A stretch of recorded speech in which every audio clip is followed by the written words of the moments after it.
Muy buenas.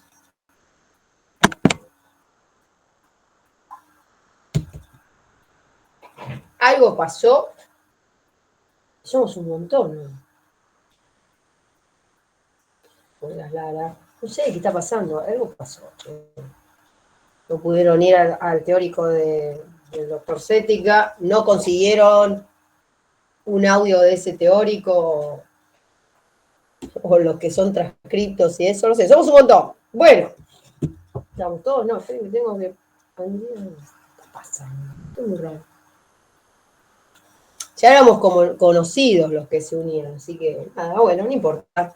Bienvenidos a los que se unen, pero dale, por favor, así no voy a empezar más.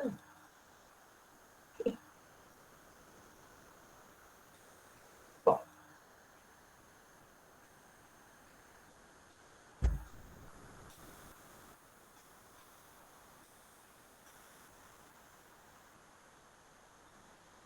Teóricamente están todos con cosas. lo voy a tratar de admitir en cuanto lo vea. Bien, genial. Bueno, empezamos con los temas del segundo parcial. Es un tema súper largo. Si consiguen el teórico del doctor Cética van a ver que estuvo un rato largo hablando de ese tema. Si no me acuerdo mal, hay 2 clases en los teóricos prácticos de eso. Sí, esperen un segundo que lo veo. O sea, lo que vamos a ver todo hoy, bueno, tienen en los teóricos prácticos un par de clases para verlo. Esperen que tengo que emitir a alguien más. Bueno, si algo no sé, sí, clase 13 y clase 14, estamos bien. Si algo no se entiende, acuérdense, me mandan por el chat y yo trato de ir un poquito más lento. ¿Dónde está?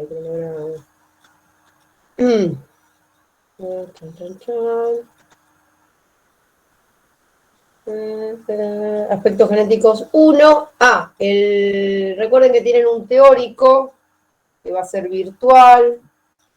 El sábado a las 9:30 es el de hormonas, lo va a dar el doctor Cética, así que van a estar toda la mañana con eso, pero bueno. Y después sí tenemos 2 teóricos más los sábados, que los de lípidos los doy yo, así un poquito más completo. Pero con la doctor Cética le gusta hablar más. Bueno, vamos con eso, basta del preámbulo.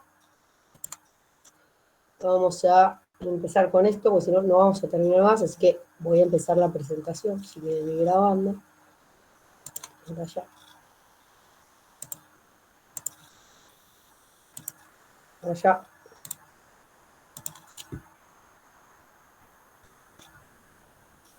Bien.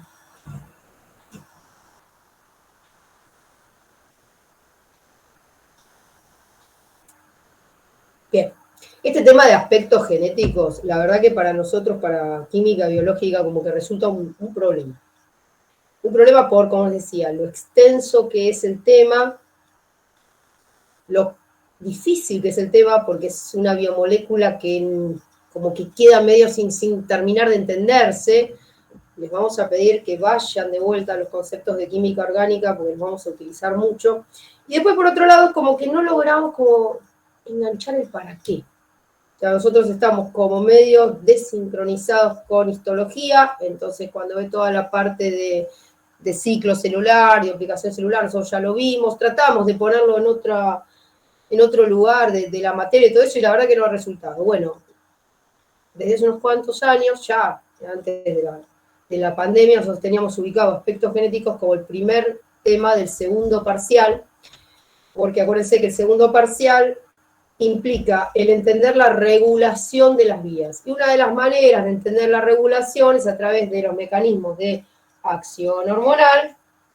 Uno de los mecanismos es a través de la variación de la concentración de enzimas, es decir, a través de actuar en la expresión génica. Entonces, por ese lado, nosotros lo enganchábamos por darlo en este lugar de la cursada. Pero, nosotros decíamos, bueno, entonces, aspectos genéticos, ustedes se preguntan, ¿y para qué lo vemos esto? ¿Qué tiene que ver con química biológica? ¿Qué tiene que ver con metabolismo? Bueno, por el lado de ese, bueno, explicamos uno de los mecanismos de acción hormonal.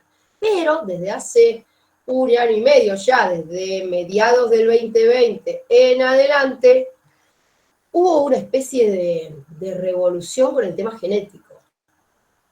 Esta fue la tapa de la revista Time de, como dice ahí, de enero de 2021. Estas dos personas son un matrimonio, pertenece, acá se ve el logo de la empresa, a Pfizer Biotech, que seguramente, si no oyeron nombrar de esos dos, pero de la empresa sí la oyeron nombrar. Y todos, yo me juego, seguramente oyeron hablar del ARN. Como dice acá, la revolución de las vacunas viene de la mano de la genética. La terapia genética es el futuro. Y nosotros, ¿no? Y ustedes, futuros profesionales de la salud, tienen que entender la genética, porque ya sean tratamientos patológicos, de patologías o preventivos, como en el caso de las vacunas, vamos a tener que saber de genética. Entonces, se me ocurre que esta es una buena idea de decirles, bueno, ¿para qué tenemos que ver aspectos genéticos del metabolismo en química biológica?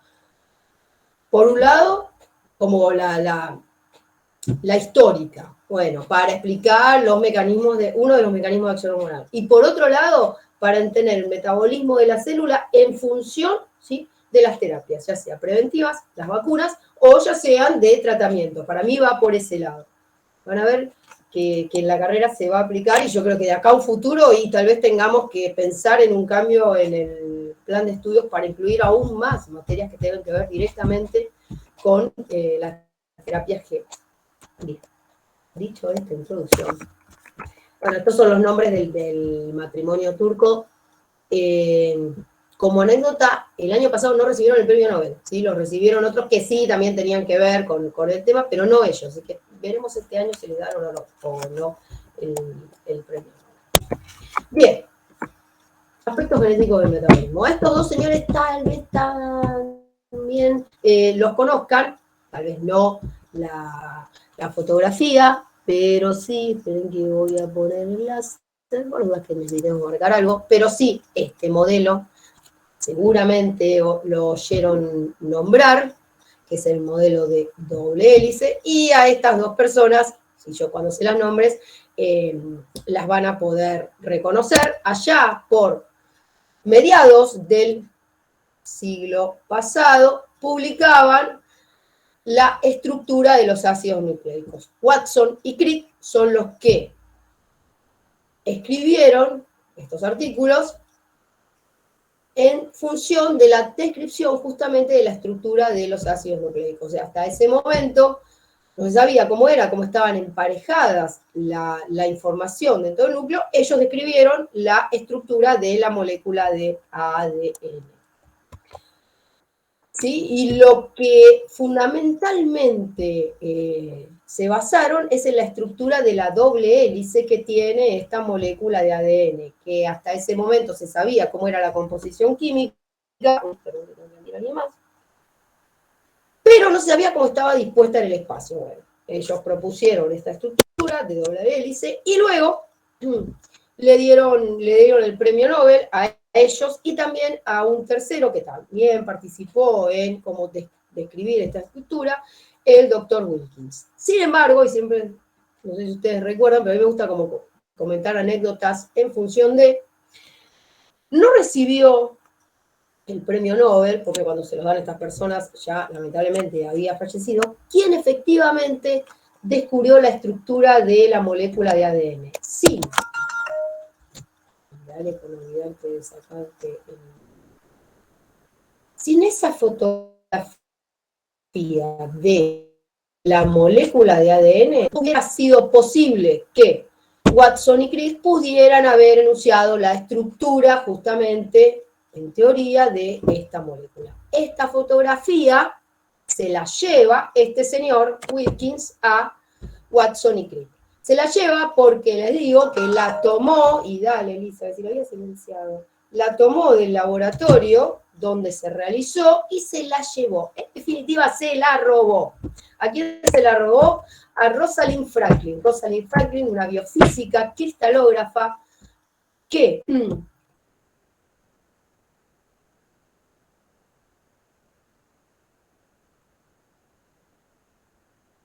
tomó esas fotografías y ella fue la que descubrió que la primera fotografía lo había difícil ir para ese lado, porque en realidad no sabía cómo estaban emparejadas. Cuando reciben el premio Nobel, que ya les digo, fue bastante después, ya sabían que Wilkin como que se le había tomado prestada esta radiografía. Watson, que es el que da el discurso en agradecimiento, no la nombra ella, ya les digo, ya para esa altura ya había fallecido, justamente por un tema de tener cáncer por los rayos X. No, son esas cosas que pasan en la ciencia. Bien, basta de introducción. Y vamos a la unidad temática de hoy. La unidad temática de hoy implica el hablar de 3 vías metabólicas. Solamente 3 vías metabólicas. Una papa. O sea que siempre que nos refiramos a aspectos genéticos del metabolismo, vamos a estar hablando de alguna de estas 3 vías metabólicas. Y como que ya como que las oyeron nombrar, ¿sí? Porque en biología, no tuvieron el secundario, por lo menos en biología del CBC, se ven estas vías metabólicas. Y por lo menos necesitamos que ustedes recuerden cuál es el objetivo de cada una de estas vías metabólicas. La replicación significa la síntesis de una nueva molécula de ADN. La transcripción, en cambio, es tomar una porción de ese ADN y convertirlo en otro ácido nucleico. Por eso se dice transcribir. Si uno lo relaciona con la escritura, quiere decir que yo voy a estar tomando notas de algo, de una parte de un libro, por así decirlo. ¿Sí? Sintetizar ARN. Y por último, la traducción implica cambiar el idioma. La traducción es la síntesis de proteínas, en donde entonces yo estoy pasando de ácidos nucleicos a proteínas, de nucleótidos a aminoácidos. ¿Se entiende? Por eso se llama traducción. Cambié el idioma. Esto es importantísimo para empezar, o sea que les pedimos que vayan de vuelta a los apuntes de biología o al libro de biología o a la página web de biología del CBC, no importa, o a Wikipedia, a donde quieran. Estos conceptos tienen que estar súper claros, saber de qué estoy hablando cuando hablo de estas 3 vías metabólicas. Replicación, síntesis de ADN, transcripción, síntesis de ARN, traducción, síntesis de proteínas. Sin eso como que no podemos empezar. Bien. Y ahora vamos a la parte de química orgánica, relacionada obviamente con lo que nosotros estamos viendo, con estas vías metabólicas. Lo primero que nos tenemos que acordar es qué es un nucleótido. Entonces, si no nos recordamos bien qué es esto, no podemos contestar la segunda parte de la pregunta, que es de qué vía metabólica proviene el sustrato de la reacción. Y van a ver que nos suena y mucho. La ribosa 5-fosfato es un compuesto que ya oímos nombrar. Lo nombramos cuando hablamos de vía de las pentosas. ¿Y por qué les digo vía de las pentosas? Porque se acuerdan que cuando estamos sintetizando ribosa 5-fosfato y esa ribosa 5-fosfato se deriva para la síntesis de nucleótidos, estamos haciendo fase 1 o fase 2 o fase 3 y fase 2 de la vía de las pentosas. Por eso se llama vía y no ciclo. Para la síntesis de nucleótidos, esa ribosa 5-fosfato con gasto de energía es metabolizada por esa enzima, las 5-fosforibosil 1-pirofosfato sintasa, para obtener el 5-fosforibosil 1-pirofosfato. ¿Sí? Es fácil el nombre si me sé el nombre de la enzima. Esa ribosa 5-fosfato, como decía, proviene de la vía de las pentosas. ¿Se acuerda cuando decíamos que la segunda fase nos provee ribosa 5-fosfato para la síntesis de nucleótidos? Bueno, ahora como que seguimos ese camino. Por eso no podemos seguir con la tercera fase, estamos haciendo primera y segunda, porque la ribosa 5-fosfato es metabolizada a 5-fosforibosil pirofosfato. Esta enzima es la reguladora principal en la síntesis de nucleótidos. Entonces, cuando nos digan cuál es la reguladora principal, cómo se regula la síntesis de nucleótidos, es a través de esta enzima. ¿Qué es lo que va a pasar con este compuesto. Estamos por acá entonces. Fíjense que este fosforribosil pirofosfato se va a perder el pirofosfato. Acá estamos obteniendo un pirofosfato, así que nos da una idea de que esto va a ser una reacción acoplada y vamos a obtener ribosa. La ribosa se va a incorporar, como dice acá, al anillo de las purinas. Por lo menos tengan una idea de qué es una base nitrogenada y a dónde se va a unir la pentosa. En definitiva, nosotros vamos a obtener inosil monofosfato y después vamos a obtener los monómeros, los nucleótidos que van a utilizarse para la síntesis de los ácidos nucleicos. Ya los hemos nombrado a estos nucleótidos: adenosintrifosfato y guanosintrifosfato. Los hemos nombrado como fuente de energía, como moléculas de alta energía, y es correcto. Los nucleótidos trifosfatados y difosfatados son fuente de energía, son compuestos de alta energía. En cambio, cuando estén formando parte de los ácidos nucleicos, vamos a ver que están en forma de monofosfato, ya no son compuestos de alta energía. Mientras estén con monómeros, sí. Como dice acá, cuando tengamos ribonucleótidos, vamos a estar teniendo los sustratos para la síntesis de ARN. Si necesitamos desoxirribonucleótidos, entonces vamos a estar en la síntesis de ADN. Acuérdense que el poder reductor necesario para la obtención de estos desoxirribonucleótidos proviene de la primera fase de la vía de las pentosas, del NAD-fosfato reducido que se obtiene en la primera fase de la vía de las pentosas. Recuerden eso. ¿Qué es lo que va a ocurrir para la síntesis de los nucleótidos que tienen como bases nitrogenadas pirimidínicas? Lo primero que tenemos que saber es que esta base nitrogenada pirimidínica proviene de la síntesis de un compuesto que, ténganlo presente porque más adelante lo vamos a oír nombrar, que es el carbomilfosfato. El bicarbonato más el amonio, con gasto de energía, se convierte en carbamilfosfato. El carbamilfosfato va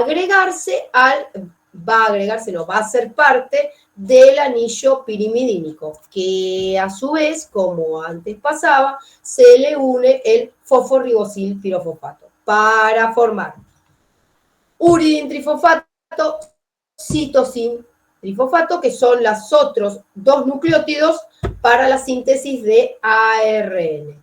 El uridintrifosfato se convierte, ojo con eso, en desoxitimidin monofosfato. Ojo con eso, cuando acuérdense que el uracilo, la base nitrogenada uracilo, forma parte del ARN, y la base nitrogenada timina forma parte del ADN. Esa es la diferencia en cuanto a base nitrogenada, pero la vía metabólica es prácticamente la misma. No sé por qué dice acá monofosfato, tendría que decir trifosfato.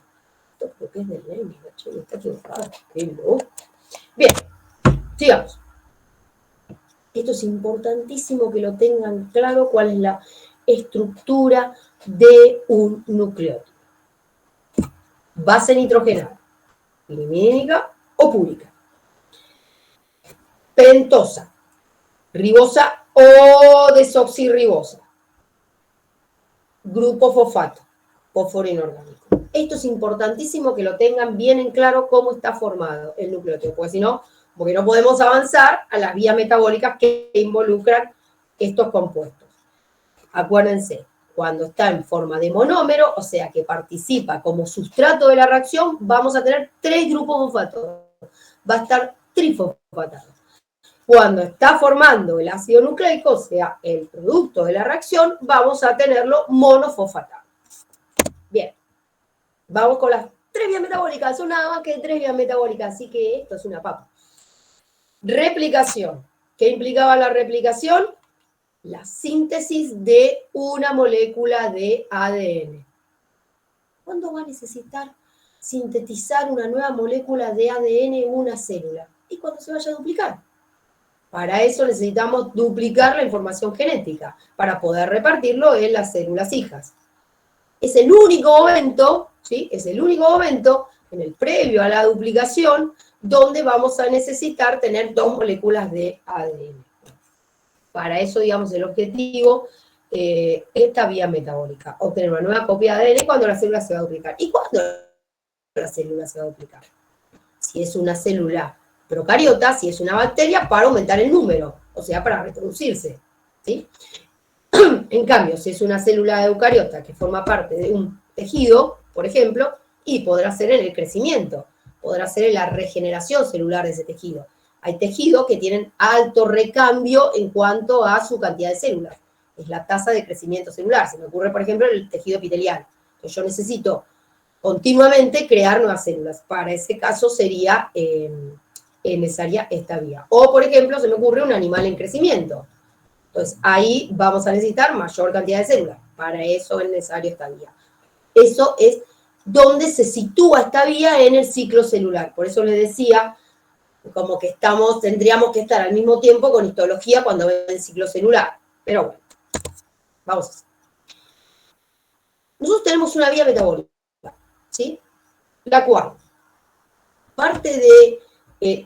tiene como objetivo, vamos a ponerlo así, tiene como objetivo sintetizar una molécula de ADN, ¿sí? Entonces, el producto va a ser el ácido nucleico, el polímero, el ADN. El sustrato de esa vía metabólica, vamos a ponerlo en general, van a ser los nucleótidos, trifosfatados, monómeros, que forman el ADN. Ahora, como bien dice acá, son varias enzimas que participan, y dale con la gente que viene, es el resto de esta clase. Son varias enzimas que participan de este proceso. Y como dice acá, hay enzimas para células procariotas y hay enzimas para células eucariotas. Nosotros vamos a ver como base, por lo menos para que entiendan el proceso de replicación, la síntesis de ADN en células procariotas. Y vamos a ver unas diferencias, las diferencias que hay en células eucariotas. Si ustedes me dicen, nosotros deberíamos ver, más que nada, eucariotas, porque nosotros estamos trabajando con organismos que son eucariotas. Pero como es bastante complejo y es como el primer acercamiento que tienen a la vía metabólica, bueno, se decide, vamos a centrarnos en procariotas, que igual tiene su aplicación, porque nosotros vemos bastante de procariotas, sobre todo cuando vemos poligástricos, metabolismo, ¿no? Digo, células procariotas, por lo menos que se entienda la base, y a eso le sumamos las diferencias en eucariotas. Bien, fíjense la cantidad de enzimas que están participando de esta vía metabólica. Si nos ponemos a pensar, son una, dos, estas las ponemos como enzimas, aunque no son enzimas, pero las contamos como enzimas, las proteínas CTB son 3, 5, 6, 7, no son tantas. Si se acuerdan cuando vimos glucólisis, son 10 reacciones, o sea que estos son 7 enzimas, tampoco deberíamos hacer tanto lío. Bueno, ¿cuál es el problema para mí? Que lo que es complejo de entender es la vía metabólica en sí, porque hasta ahora nosotros lo que veíamos era una serie sucesiva de reacciones en donde en general, ¿sí?, el producto de la primera reacción es sustrato de la siguiente. Una vía lineal, como la glucólisis, por ejemplo, era fácil de ver, había vías que eran cíclicas y bueno, pero la idea es regenerar algo, había vías que son ramificadas, pero también se entendía. En este caso, estas vías metabólicas ocurre todo junto, por así decirlo. Entonces vamos a ver, por ejemplo, que la helicasa y la primasa actúan sobre el mismo sustrato y en el mismo momento, y vos decís, qué lío que es esto. Entonces tal vez por eso me parece que es como que se complica el entendimiento de estas vías metabólicas. Entonces, lo que yo sugiero cuando ustedes van a estudiar esta vía metabólica es como hacerse este tipo de cuadros, en donde ustedes tienen la enzima y la función de la enzima, ¿sí? Por lo menos entonces ustedes ya tienen como una idea de a dónde tienen que apuntar cuando están estudiando esta vía metabólica. Porque si se ponen a leer el proceso en sí, y como que medio va a confundir. Entonces nosotros tenemos, por ejemplo, la enzima helicasa, bueno, rompe enlace puente de hidrógeno. Está bien, Elizabeth, pero yo me tengo que acordar de qué es puente de hidrógeno y dónde están esos enlaces, ¿sí? Se entiende como que cada una tiene su complejidad. Con este cuadro nosotros podemos llegar a entender cuál sería el funcionamiento de esta vía metabólica. Este es un esquema, si no me acuerdo mal, también del Leninger, donde lo que está puesto es la enzima fundamental, la encargada de sintetizar, como dice acá, sintetizar la nueva molécula de ADN. Habíamos hablado al principio del modelo de doble hélice, entonces les pido de nuevo que vayan a buscar a biología. ¿A qué se refiere con eso? Al modelo de doble hélice para la molécula de ADN, porque son todos términos que nosotros vamos a utilizar al explicar esta vía metabólica. Y si no me acuerdo cómo es eso, y es medio complicado de entenderlo. Una molécula de ADN está compuesta por dos cadenas que están enfrentadas entre sí. ¿Qué quiere decir enfrentadas? Y que son antiparalelas, que están enfrentadas en cuanto a los extremos que se miden en función de los carbonos de la desoxirribosa en este caso.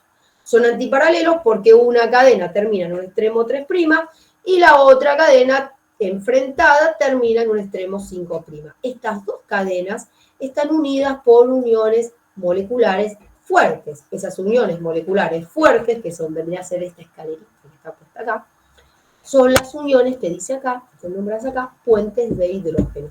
Los enlaces puentes de hidrógeno se realizan entre los nitrógenos y los hidrógenos de las bases nitrogenadas. Por eso, les debe sonar el término de complementariedad de base. ¿Cómo se ubican, cómo se unen esos uniones puentes de hidrógeno? O sea, con qué base va? Por complementariedad, por la cantidad de uniones de puentes de hidrógeno que se pueden formar entre las bases nitrogenadas. El tema está que estas uniones son uniones intermoleculares, como les decía, y que si bien la unión por puente de hidrógeno es la más fuerte de las intermoleculares, se pueden romper, porque las uniones intermoleculares, con que se ubique algo en el medio, se rompen. No necesito una reacción enzimática hidrolítica de ruptura, como por ejemplo veíamos cuando veíamos digestión. Entonces, la enzima lo que va a hacer es ubicarse en un lugar donde estas hebras están separadas, como está mostrado acá. El tema está que yo necesito sintetizar una nueva molécula de ADN. Esa nueva molécula de ADN va a estar formada por dos cadenas. Esas dos cadenas se van a sintetizar por una única enzima que puede sintetizar en una única dirección. Por cómo están ubicadas las pentosas, las ribosas, la dirección de síntesis es de dirección 5'3'. ¿Sí? ¿Qué es lo que pasa entonces? Igual se entendería si fuera al revés. Pero la idea es que la enzima trabaja en una única dirección. Entonces una hebra la puede sintetizar sin ningún problema, porque es la dirección que trabaja la enzima. O sea, se mueve para adelante, por ejemplo. Pero la otra hebra debería sintetizarla de manera contraria, ¿sí? Porque dijimos que eran antiparalelas. Pero si siempre se mueve para adelante, ¿cómo hace eso? O sea, la enzima no puede ir para atrás y para adelante. ¿Qué es lo que pasa entonces? Lo que muestra este dibujo, en donde la hebra de ADN, a medida que va pasando esta enzima, la ADN polimerasa 3, la hebra de ADN original se va plegando, se va haciendo un bucle, como está puesto acá, y entonces esta parte queda al revés. Y entonces la enzima puede trabajar en su dirección habitual, puede ir para adelante, por así decirlo. Esta hebra se sintetiza de manera continua, esta hebra se sintetiza de manera rezagada o en fragmentos. Vamos a ver un video. No es del todo correcto, tiene unas cositas que... pero me pareció bastante clara esta animación para tratar de encontrar todo, de entender un poquito el proceso en sí. Debería funcionar, pero no funciona. ¿Vieron que el Meet? Vamos de nuevo, el Meet y las presentaciones de video no funcionan. ¿Por qué no funcionan? Ahí va. Bien, ¿por qué les decía que no es del todo correcto? Acá está puesto una célula y está la entrada del núcleo. Esta sería una molécula de ADN, vamos a detenerla, doble cadena de ADN, una única molécula, por lo cual nos está dando la idea de que esta es una célula procariota. Pero antes nos había mostrado un núcleo, o sea que eso es, agarrémoslo con pinza. Las dos hebras de la molécula de ADN están unidas por uniones puente de hidrógeno. ¿Qué es lo que va a pasar primero? Va a venir esta enzima, la enzima helicasa. Como mostraba el esquema, recorre las hebras de ADN por entre medio de las uniones puente de hidrógeno. Funciona entonces romper las uniones puente de hidrógeno. Se pone algo en el medio, en este caso una enzima que posibilita que estas uniones intermoleculares se rompan. Primera enzima entonces que actúa, helicasa. Bien, rompemos la doble hélice. Genial, las estamos separando porque si no, no puede venir la otra enzima. ¿Qué es lo que va a pasar?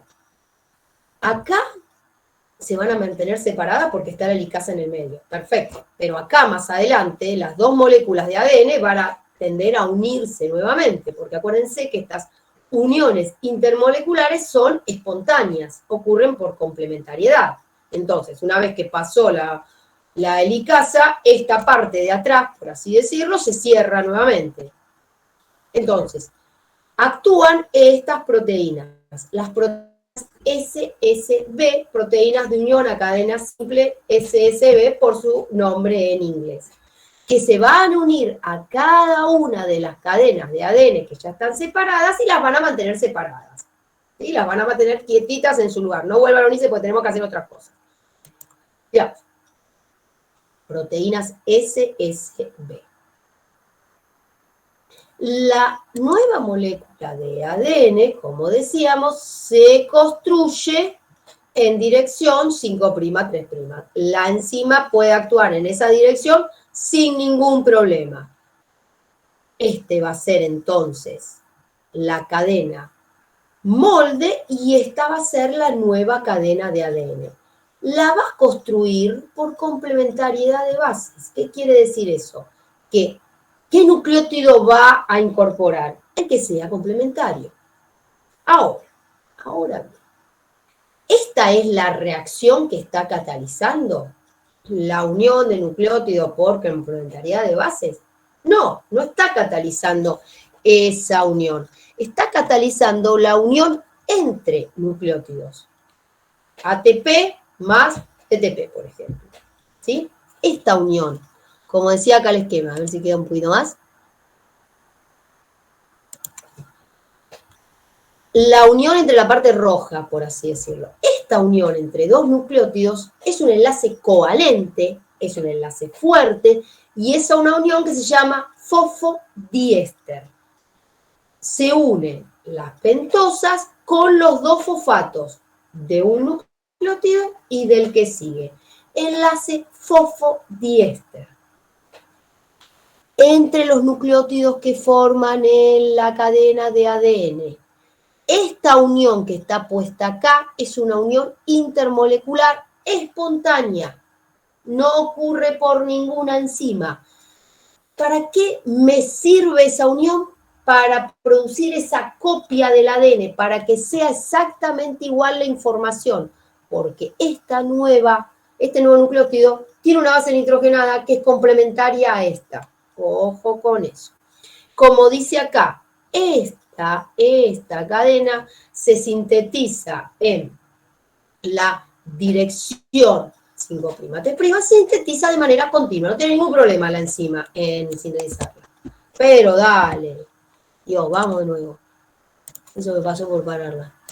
Vamos de nuevo. Esto es para que vean de nuevo cómo era el núcleo, que no estaba bien, que es una bacteria, viene la helicasa, abre la doble cadena de ADN. No sé por qué toqué en otro lado.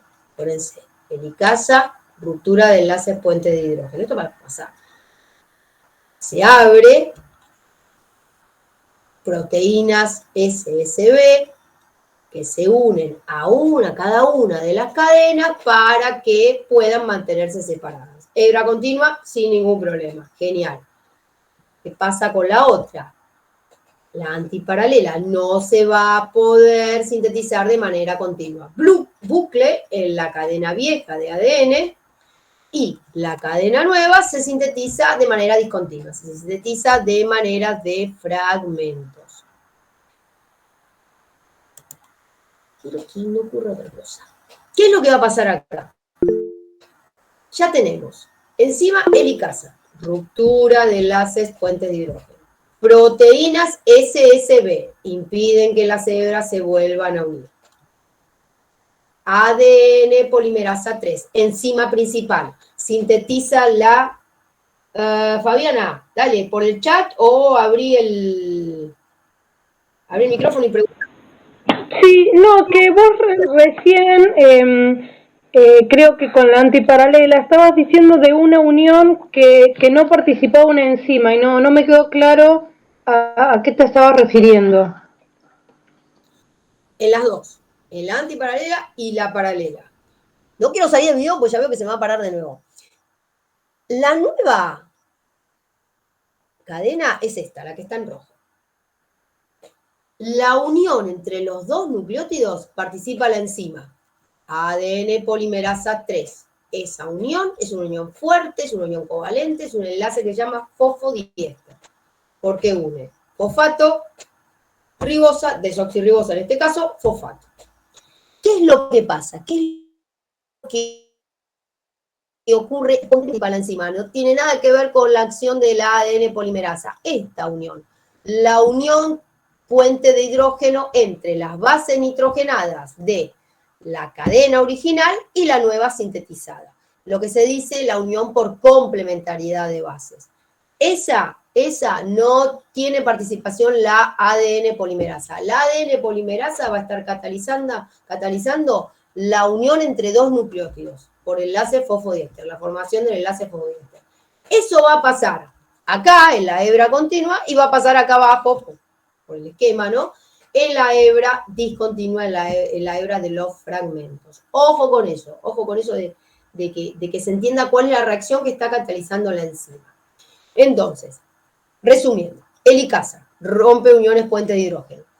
Proteínas SSB impiden que las cadenas se vuelvan a unir. ADN polimerasa 3 realiza la síntesis. Bien, sintetiza la nueva cadena ADN. Y acá tenemos una nueva enzima, la primasa. ¿Qué es lo que pasa con la ADN polimerasa? Tiene un problemita. No puede sintetizar ADN a partir de la nada. ¿Le suena eso? A alguna enzima en particular? Sí. Cuando vimos síntesis de glucógeno también hablábamos que se necesitaba un primer o cebador. Y hablamos de la glucogenina. ¿Sí, Delfina? Manda por el chat o habla. Perdón, la enzima que separa las dos cadenas, ¿es la misma enzima que estaba en amarillo en la imagen que vos compartiste antes del video? No. La enzima que estaba en amarillo es esta. La ADN polimerasa 3, que es la enzima principal que sintetiza el ADN. Ok. Bien, esta que está en rosa es la helicasa, que es la que separa las hebras de ADN. Bien, decíamos, esa enzima, la que estaba en amarillo, y la que es la principal, que es esta, la ADN polimerasa 3, tiene un problemita. No puede sintetizar ADN de la nada. Necesita algo preformado. Y ese algo preformado es el otro ácido nucleico, ARN. Por eso, antes de que actúe la ADN polimerasa 3, actúa la primasa, que es una ARN polimerasa, sintetizando ARN, que se denomina primer o cebador. Entonces, el complejo de iniciación, al inicio de todo, tenemos helicasa, que separa las cadenas de ADN, primasa, que sintetiza el ARN. Una vez que ocurren esas dos cosas, como dice acá, como está mostrado acá, viene la ADN polimerasa 3 y sintetiza las nuevas cadenas de ADN. ¿No te parecía? Bien. Ahí tenemos la ADN polimerasa 3, la principal. Ahí está mostrando cómo sintetiza por fragmentos. Lo mismo que la cadena de arriba, la continua, todo esto pasa al mismo tiempo. Acá lo está mostrando momento a momento. Bien, sintetizó un nuevo fragmento. ¿Qué habíamos dicho? Que la ADN polimerasa 3 tiene un problemita. al principio de ese fragmento necesita una porción de ARN. Todo muy lindo mientras funciona. Pero después yo no necesito una cadena que tenga ARN, ¿se entiende? Necesito una cadena que tenga ADN. ¿Qué es lo que va a pasar? Entonces va a actuar esta otra enzima, a uno, y va a quitar esos ribonucleótidos. Sigamos. Y lo reemplaza por ADN. Luego actúa esta otra enzima, la ADN ligasa, para unir los fragmentos. Definitiva. Yo tengo cadena original por fuera, ¿sí? La abro, helicasa. La mantengo separada, proteínas SSB. Primasa, me sirve para sintetizar el cebador, el primer, ese inicio de la replicación para que pueda actuar esta, la principal, la ADN polimerasa 3. Esta de acá arriba, sin problema, listo, la sintetizo de una, tiene un único cebador, un único primer, y se sintetiza de manera continua. Esta de acá abajo, digo así, arriba y abajo por cómo está el esquema, ¿no? Obviamente esto de la célula no es arriba y abajo, se sintetiza en forma de, como dice acá, de fragmentos. ¿Por qué? Porque se va plegando el ADN original. Esos fragmentos se eliminan los distintos cebadores, los distintos primers, y se unen por una otra enzima que es la ligasa, la ADN ligasa. Obviamente la ADN ligasa en la continua no actúa, actúa la discontinua, ¿sí? En definitiva, yo tengo una molécula duplicada de ADN que está formada, fíjense, y esto es súper importante que también se lo acuerden de biología, que está formada por una cadena antigua y una cadena nueva. Entonces, cuando se separen en las dos células hijas, cada célula se va a llevar una copia vieja, por así decirlo, de la cadena ADN y una copia nueva. Es lo que se dice la replicación semiconservativa. Con eso, entonces, como que minimizo errores. Pues si equivoco en algo, que puede pasar, por lo menos tiene una copia original que está buena, por así decirlo. ¿Sí? Bien.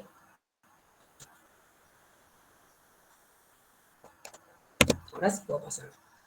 Dijimos entonces, lo vemos en procariotas y vemos las diferencias en células eucariotas. Células procariotas, una única burbuja de replicación. ¿Por qué? Porque yo tengo una única molécula de ADN. El ADN en procariotas, en bacterias, es único, es una única molécula. Se distribuye de manera circular, con lo cual empieza en un lado la replicación, da la vuelta, por así decirlo, a toda la molécula de ADN y ya la tengo duplicada. En eucariotas tengo muchísimas, como dice acá, miles de burbujas de replicación, porque el organismo eucariota más simple, que es, ya lo habrán oído nombrar seguramente en biología, la mosca de la fruta, tiene 2 moléculas de ADN. Listo, ya está. O sea que necesito de algo más complejo. Imagínense si vamos a los mamíferos superiores, que tenemos muchas más, múltiples burbujas de replicación. Todo, porque aparte de eso tiene que ser sincrónico, ¿sí? Se duplica todo al mismo tiempo. Bien, en procariotas formamos lo que habíamos enunciado como el primosoma, que es la helicasa actuando conjuntamente con la primasa para sintetizar el primer. A la vez que se abre la doble cadena de ADN, se sintetiza el primer. En el caso de los eucariotas son las mismas enzimas, pero están separadas. No forman el primosoma. Tenemos también proteínas que se unen a la cadena para mantenerlas separadas. Se denominan de manera diferente, pero la función es exactamente la misma. Impedir que se vuelvan a formar las uniones puentes de hidrógeno. Esto es, si se acuerdan del video, la ADN polimerasa tiene como una forma de anillo, ¿sí? Entonces, una forma de, no de anillo, de horquilla. Entonces, se une a la cadena ADN y así la recorre. En el caso de las células eucariotas, esa horquilla es más cerrada. Pero la idea de la acción de la ADN polimerasa sería más o menos la misma. Lo que sí cambia son las polimerasas que intervienen. Es muchísimo más complejo en células eucariotas. Por ejemplo, nosotros habíamos dicho que la principal, la que sintetizaba la cadena nueva de ADN continua y discontinua, es lo mismo, porque es la misma enzima, es la ADN polimerasa 3. En eucariotas tenemos dos enzimas que actúan con la función de la ADN polimerasa 3, que es la ADN polimerasa alfa y la ADN polimerasa delta. Las dos cumplen como la función de sintetizar las nuevas cadenas de ADN. La ADN polimerasa 1, que habíamos dicho que retiraba los ribonucleótidos, es reemplazada por muchas enzimas. Fíjense lo complejo que es. Tenemos la principal, la que dijimos antes que actuaba como si fuera la 3, la delta se une a ribonucleasas que se llaman así diferentes porque actúan en diferentes partes del ADN. Más complejo. Y después, la función de reparación de la polimerasa 1, o sea, cuando hay errores en la replicación, en la duplicación, la hace otra polimerasa, que es la beta. Y aparte, tenemos una enzima que, guárdenla en algún lugar de la mente, porque cuando vayan a hacer patología básica y vean la patología del cáncer, van a oír nombrar de esta enzima.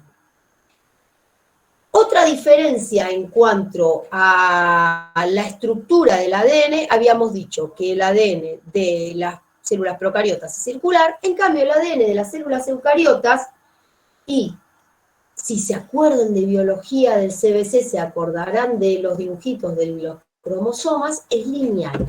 Entonces, para duplicar el ADN eucariota, vamos a tener como un problema en los extremos. Los extremos de los cromosomas se denominan telómeros. La telomerasa es la enzima encargada de la replicación de los extremos. Y la actividad de esta enzima tiene directa relación con la capacidad que tienen las células de dividirse. En definitiva, con la vida que tienen esas células. Las células cancerosas se dicen que son inmortales. Y esto tiene mucho que ver con la actividad de estas enzimas. Así que nosotros, como ya les decimos, nosotros nos centramos acá en las procariotas. Más que nada les vamos a pedir que sepan explicar la replicación en células procariotas. De células eucariotas pretendemos que por lo menos sepan cuáles son las diferencias. Y esto, que lo tengan guardado en algún lugar, ¿sí? Que cuando vayan a Pato y lo oigan decir, mira, algo me sonaba de eso. Bien. Replicación. Este sería el esquema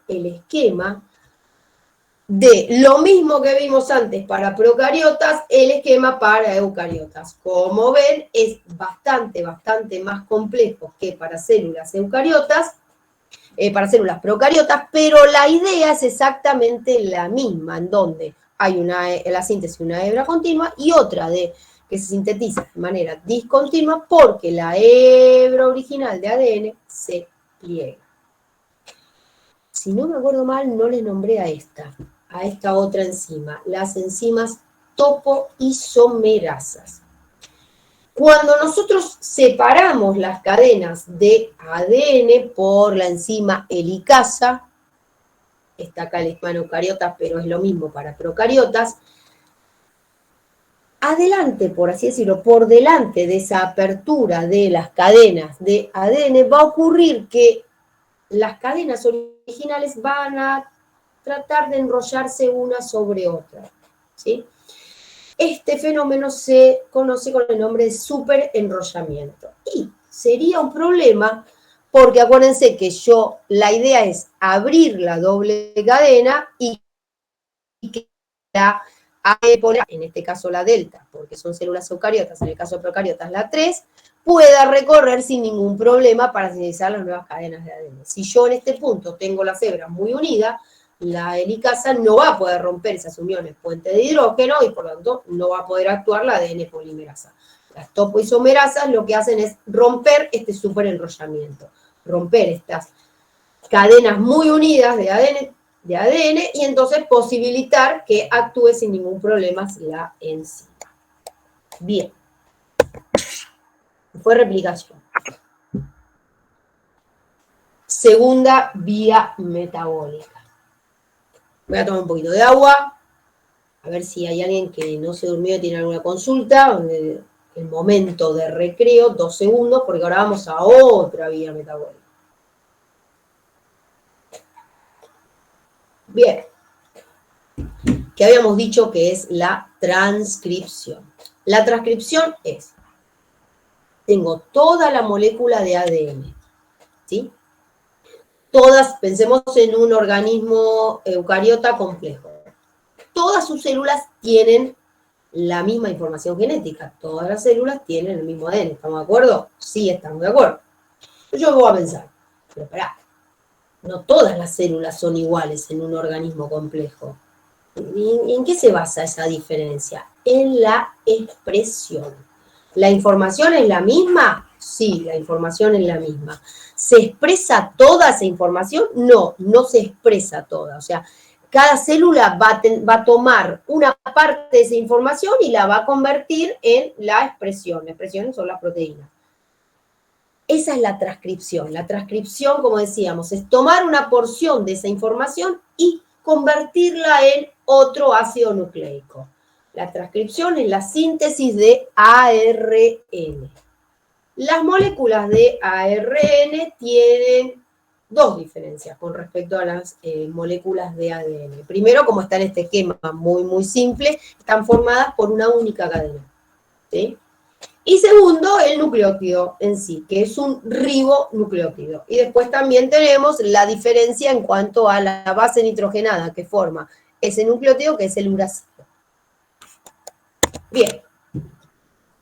La transcripción, entonces, va a ser la síntesis de una molécula de ARN. Se divide en etapas para su estudio, pero no es que se divida en la célula en etapas. Bien, resumiendo. Yo voy a tener mi molécula de ADN, ¿sí? Nuevamente lo mismo, dos cadenas de ADN unidas por uniones puentes de hidrógeno. Nuevamente aquí está mostrada la enzima principal. La enzima principal en la síntesis de ARN es, como dice acá, la ARN polimerasa. La ARN polimerasa lo que va a hacer es sintetizar, como dice acá, en dirección 5', 3', la cadena de ARN. Una única cadena. Entonces acá no tenemos ningún problema de continuo, discontinuo en una dirección, no en otra, no, listo, es dirección 5', 3', de manera continua. La siguiente vía metabólica va a ser la traducción, que es la síntesis de proteínas. Nosotros estamos en este punto, en la transcripción, en la obtención del ARN. ¿Cuáles son las etapas? Fácil. Iniciación. Vamos a tener un lugar de inicio de la transcripción, porque habíamos dicho que... Perdón. Sí. ¿Puedes volver un segundo a la imagen anterior? ¿Cómo? ¿Puedes volver un segundo a la imagen anterior? Sí, dale. Sí. Gracias. Por nada, ¿sí? Este es un esquema de las dos vías metabólicas que vamos a ver a continuación. Vamos a estar centrados primero acá en transcripción, luego del ARN lo vamos a traducir a proteína. Bien. Iniciación. Como decíamos, no va a empezar en cualquier lugar. Vamos a tener un sitio particular donde se va a empezar a transcribir, ¿sí? Piensen en un libro. Yo agarro una página y empiezo en la página 4, en el renglón 5, para esa célula. En otra célula empezará en la página 10. Depende de la información que quiera expresar esa célula. Elongación es la formación de la cadena de ARN. El mismo nombre lo dice. La terminación, porque no vamos a copiar toda la página, no, vamos a copiar 3 líneas. Listo. Por eso necesitamos alguna señal en el ADN que me diga, hasta acá llegaste con esta vía metabólica. Y lo otro es el procesamiento del ARN. Y acá de nuevo vamos a tener que acordarnos de algo de química orgánica. ARNs hay 3. ARN mensajero, que es el que lleva la información desde el sitio donde está el ADN al sitio de síntesis de proteínas. ARN de transferencia, que es el que transporta los aminoácidos al sitio de la síntesis de proteínas. Y el ARN ribosomal, que forma parte de la estructura de los ribosomas, que es el lugar, la organela donde se sintetizan las proteínas. Con lo cual, yo voy a sintetizar una cadena simple de ARN, listo, una unión de nucleótidos. Pero yo voy a tener que hacer algunas modificaciones sobre ese ARN para poder obtener los distintos tipos, los 3 tipos. Por eso hay un procesamiento. Entonces, este es el esquema general de la transcripción. Yo voy a tener la doble cadena, como habíamos visto antes, formada por 2 hebras que se unen de manera antiparalela. Recuerden, estas uniones, que acá están marcadas las bases nitrogenadas, pero acuérdense que la base nitrogenada forma parte del nucleótido, nunca olvidemos eso. Estas son las bases nitrogenadas, ahí perdí el mouse. Estas son las bases nitrogenadas, unidas, enfrentadas a la antiparalela por uniones puentes de hidrógeno. Y esto acá en el medio tienen las pentosas y los grupos fosfatos. Acá en estas hebras, en estas cintas, están los nucleótidos en sí, o sea, los enlaces fosfodiéster, ¿sí? Bien. La enzima principal y única, vamos por la transcripción, que tiene una única enzima, es la ARN polimerasa, que es la que se encarga de abrir la doble hélice. Bárbaro, total, no tengo ningún problema. Se abre la doble hélice, o sea que tiene una actividad desenrollasa, se dice, y se sintetiza la nueva cadena en dirección 5'3'. Acuérdense de eso. ¿Cuál es la reacción que está catalizando la enzima? Al igual que antes, es la formación del enlace fosfodiéster entre un nucleótido y el otro. Por ejemplo, si vamos a estos dos, ¿sí? Vamos a unir estos dos, que se entienda bien porque esto es como fundamental para entender cuál es la reacción que se está catalizando. Yo voy a tener como sustratos de la enzima para esta reacción, unir a estos dos nucleótidos, guanosin trifosfato y adenosin trifosfato. 2 nucleótidos trifosfatados. Los va a tomar la enzima, los va a tomar la ARN polimerasa, los va a unir entre sí por enlace fosfodiéster. ¿Qué quiere decir eso? Que va a tomar el fosfato del primer nucleótido, lo va a unir con el grupo oxidrilo de la ribosa del segundo nucleótido, se pierde agua en esa unión y lo va a unir con el otro fosfato, enlace fosfodiéster. Acá tengo entonces la ribosa unida, por así decirlo, con 2 bracitos con los fosfatos. Ese enlace es covalente, es un enlace fuerte, no se puede romper tan fácil.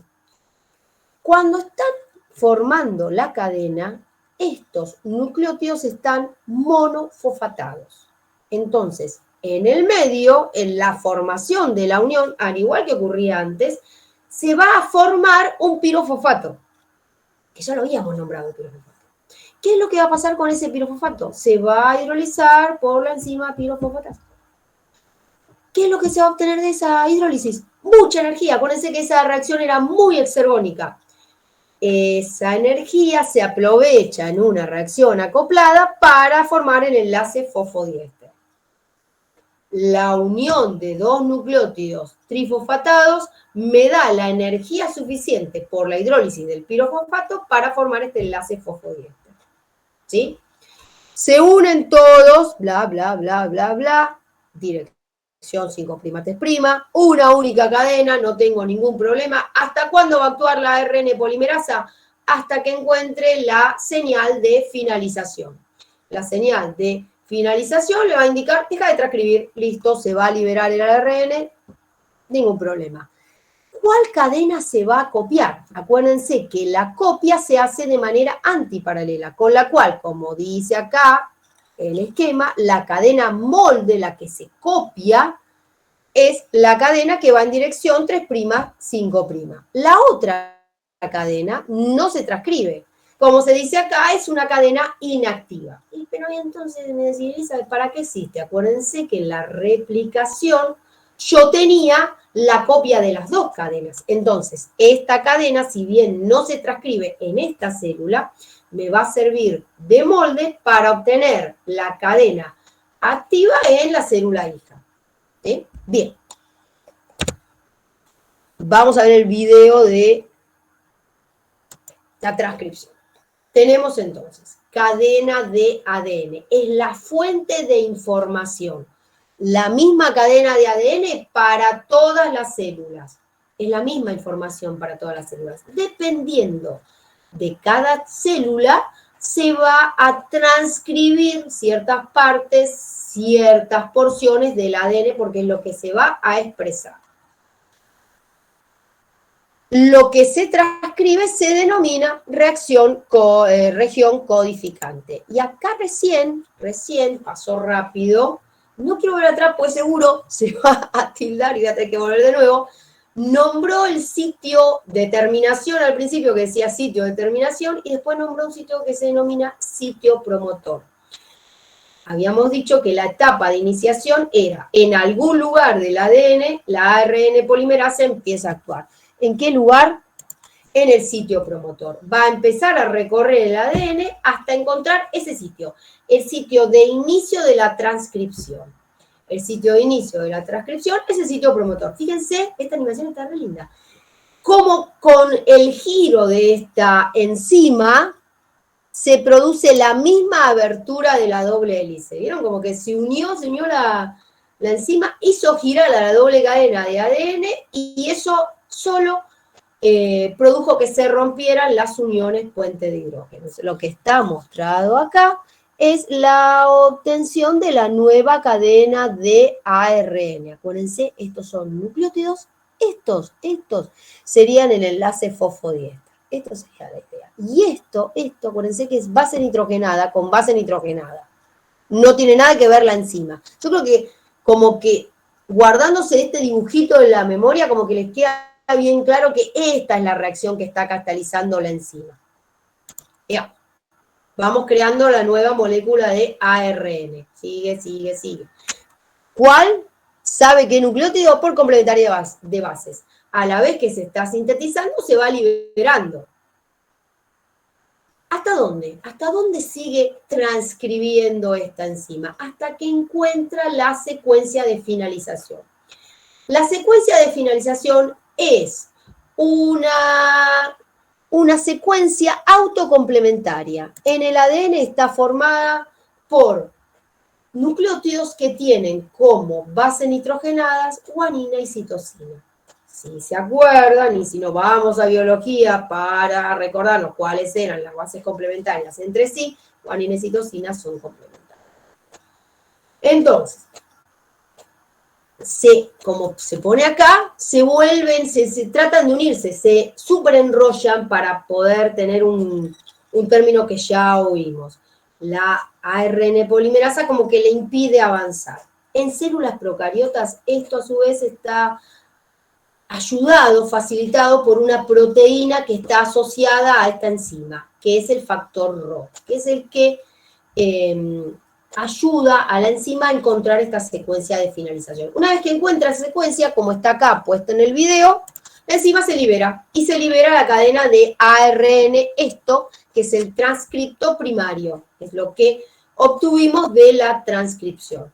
Como vimos en las etapas, luego de la terminación ocurren las modificaciones posttranscripcionales, porque vamos a tener que obtener los 3 tipos de ARN. Bien. ¿Qué es lo que pasa en células eucariotas?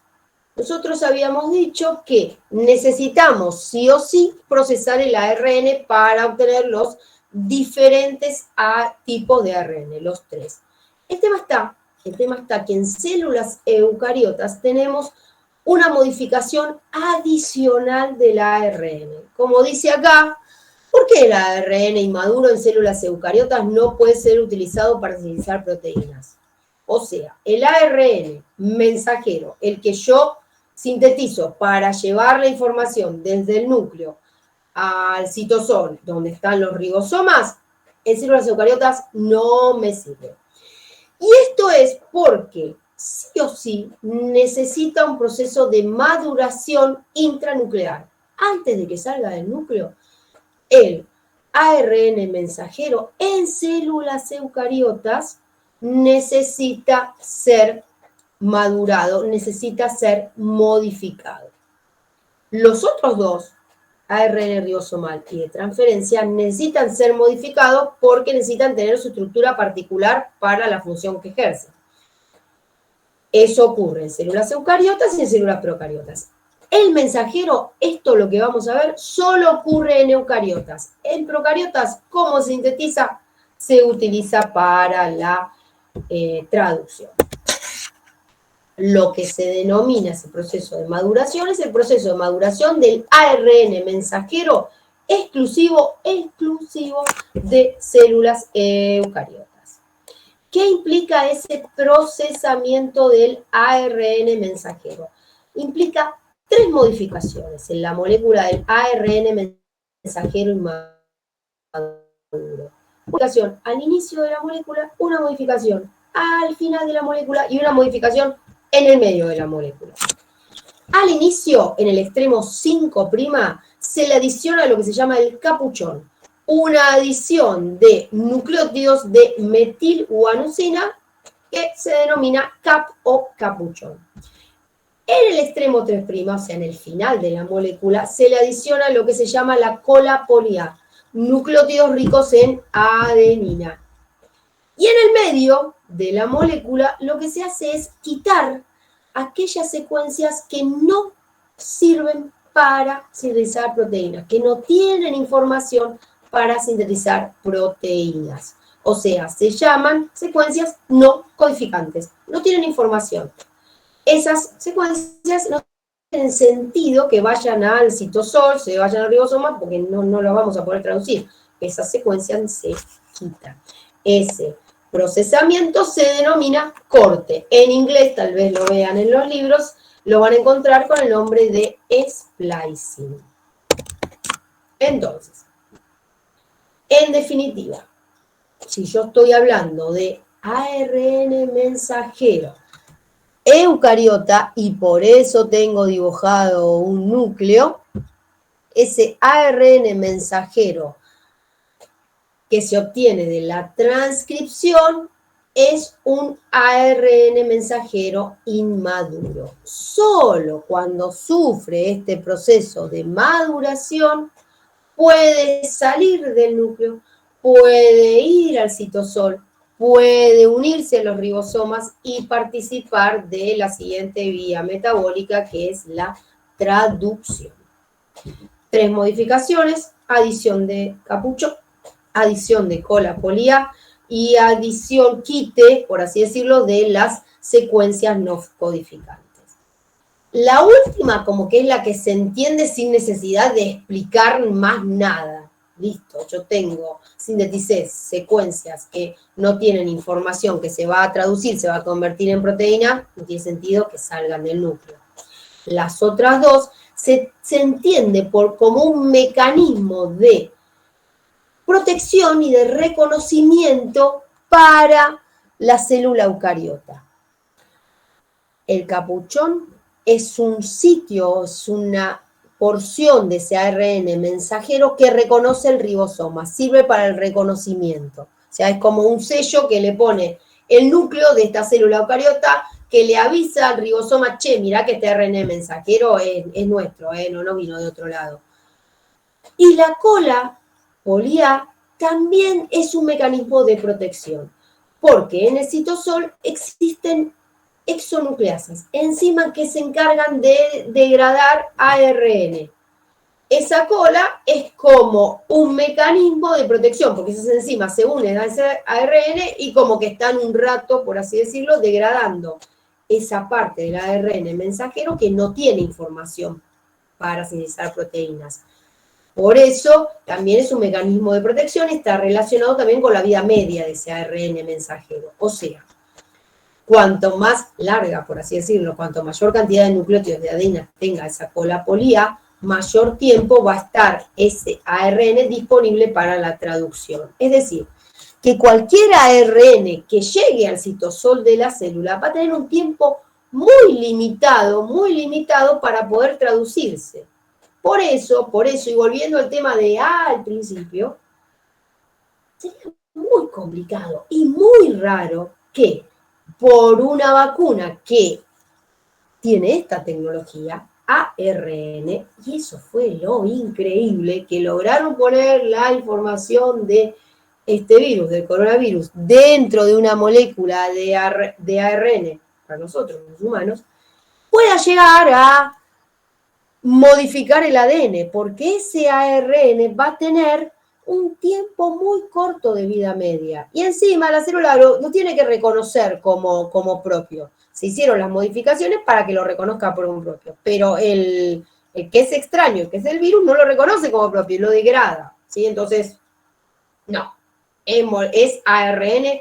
¿Se va a sintetizar a proteínas? Sí, nos va a dar, en el caso de las vacunas por el coronavirus, la proteína de la espícula, del spike en inglés, que eso genera la respuesta inmune. Punto. Y ya está, listo. A lo sumo de nuestras células musculares, los que se dieron, a mí no me tocó la Pfizer, los que tienen la vacuna de esta Pfizer tendrán esas espículas en las células musculares y punto, nada más. Genera respuesta inmune, no pasa nada más, no hay manera de que se convierta en ADN, no modifica el ADN, por favor. Bien, sigamos. Dijimos, esto ocurre en ARN mensajero, células eucariotas. En procariotas no pasa nada, listo. Como se transcribe, se convierte en proteínas. ¿Qué va a pasar con los otros dos? Con el ARN de transferencia y el ribosomal. Sí o sí, en los dos tipos celulares vamos a tener modificaciones post-transcripcionales. Fíjense lo que es la molécula de ARN de transferencia. Cuando se produce en la transcripción, en la vía que vimos, es una molécula lineal. La modificación post-transcripcional lo que hace es poder darle esta forma característica, la forma de hoja de trébol, ya lo llevo a nombrar en biología, que le posibilita tener una zona de reconocimiento del ARN mensajero, esto para la traducción, y una zona en donde se va a unir específicamente al aminoácido. O sea que tiene que tener esta conformación. Eso se obtiene por la modificación post-transcripcional.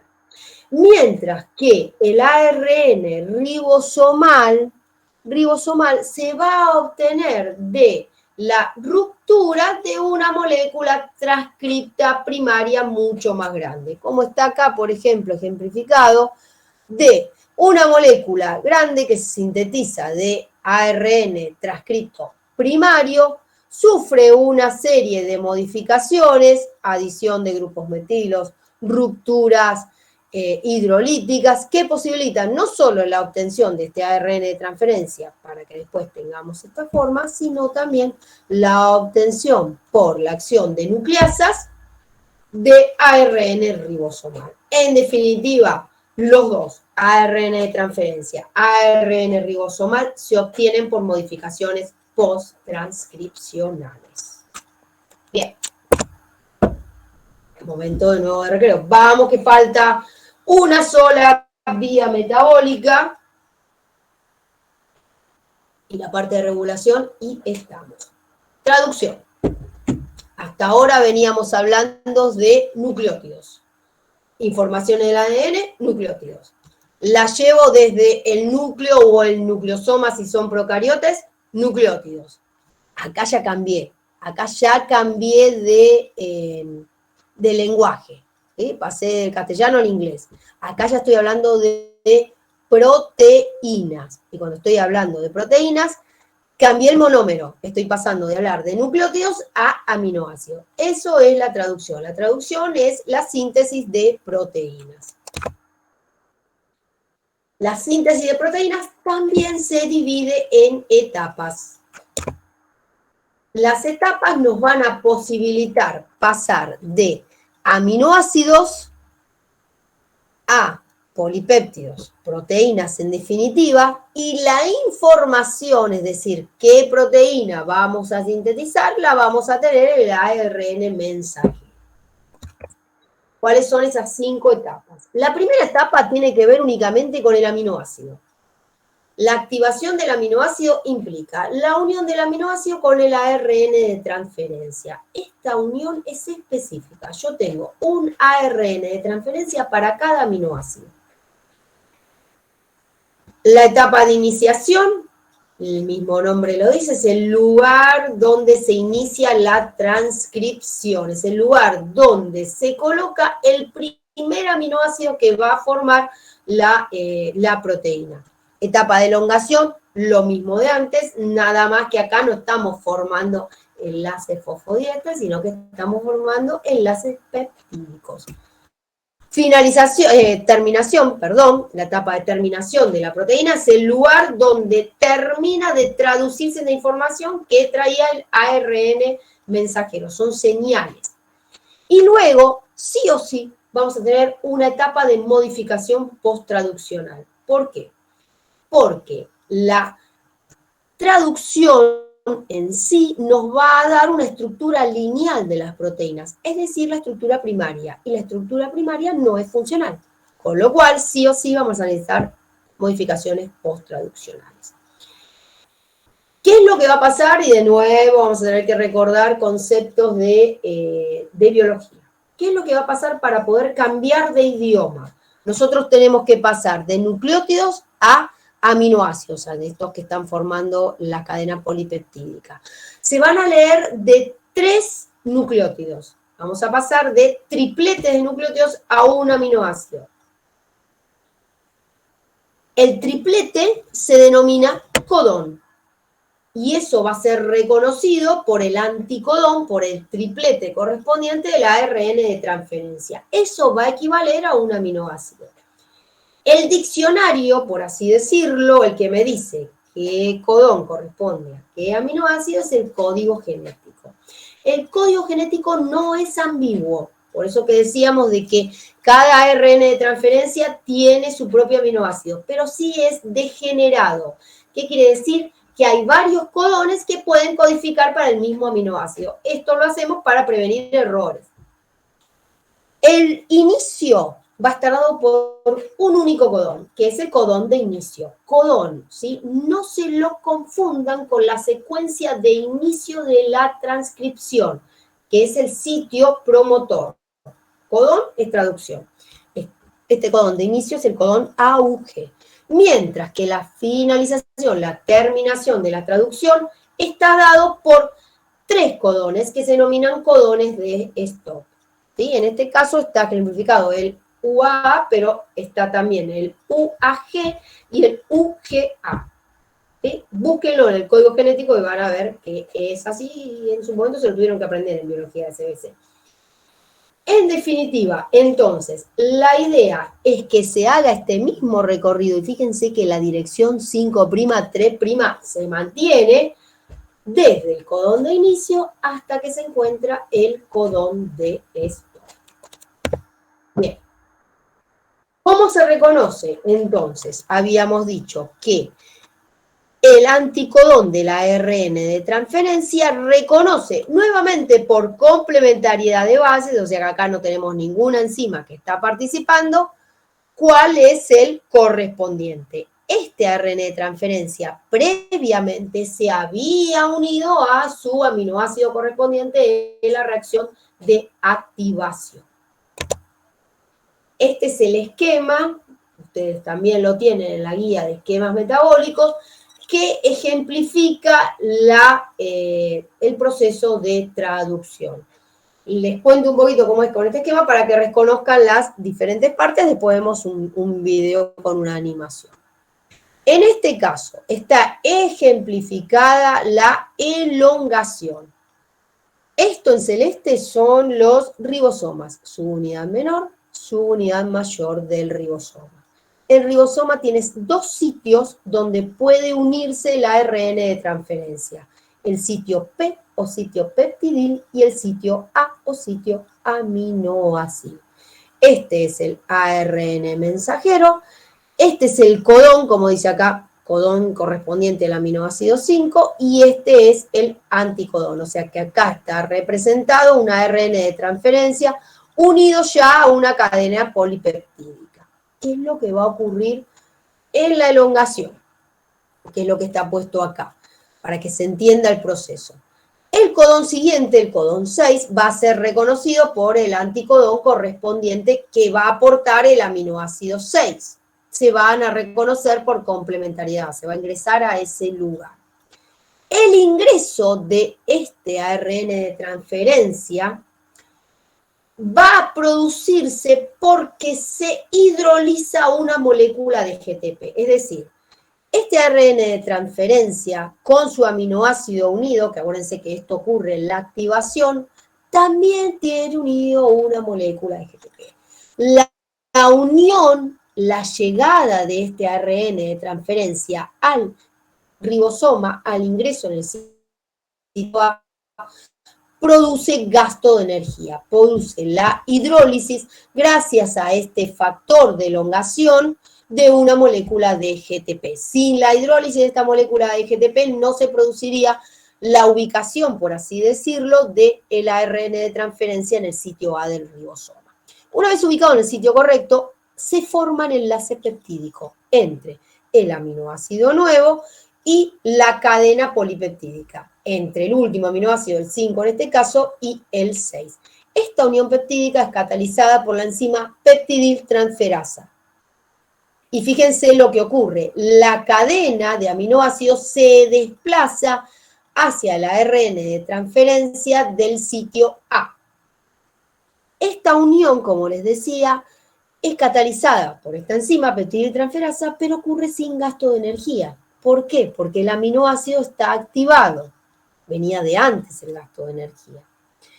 ¿Qué es lo que ocurre? Este ARN de transferencia, como ya no tiene ningún aminoácido unido, se libera.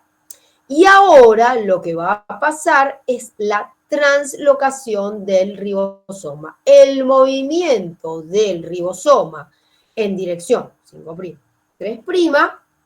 ¿Para qué? Para posibilitar que el sitio A quede libre. Esa translocación del ribosoma, ese movimiento también se realiza con gasto de energía. Gasto de energía a través de la hidrólisis de una molécula de GTP por este factor de elongación.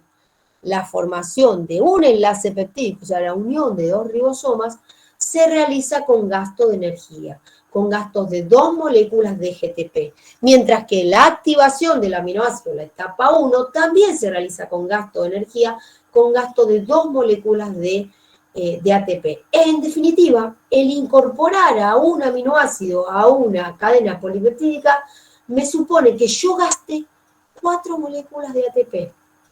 ¿Se acuerdan cuando habíamos dicho que hay ciertas vías metabólicas de síntesis que requieren muchísima energía? Esta es una de ellas.